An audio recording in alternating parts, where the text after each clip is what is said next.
हमारे लिए मुस्लिम vote bank नहीं है। हमने डंके की चोट पर कहा है कि चुनाव जीतने के लिए मुसलमानों की कोई ज़रूरत नहीं है।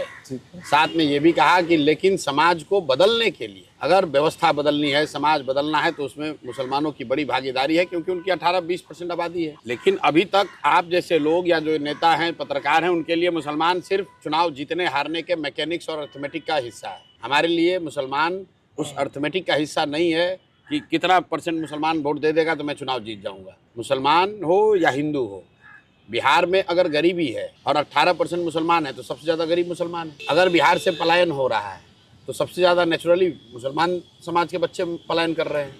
अगर बिहार में बच्चों को पढ़ने की सुविधा नहीं है तो सबसे ज़्यादा मुस्लिम समाज के बच्चे हैं जिनको पढ़ने की सुविधा नहीं है।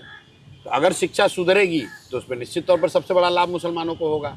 अगर पलायन रुकेगा तो सबसे ज़्यादा जो बच्चे आज बाहर जा रहे हैं, युवा बाहर जा रहे हैं मुस्लिम, वो नहीं उनकी संख्या कम होगी।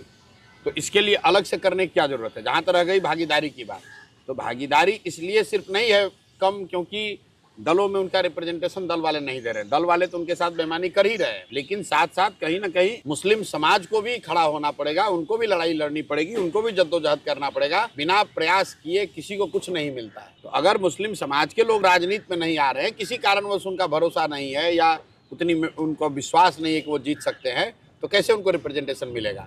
जहाँ तक रह गई बात जनसुराज की, जनसुराज ने अपने आप कहा है सिर्फ मुसलमानों के लिए नहीं, कि समाज में जिसकी जितनी संख्या है उसके हिसाब से उस समाज के उतने अच्छे लोगों को भागीदारी दी जाएगी।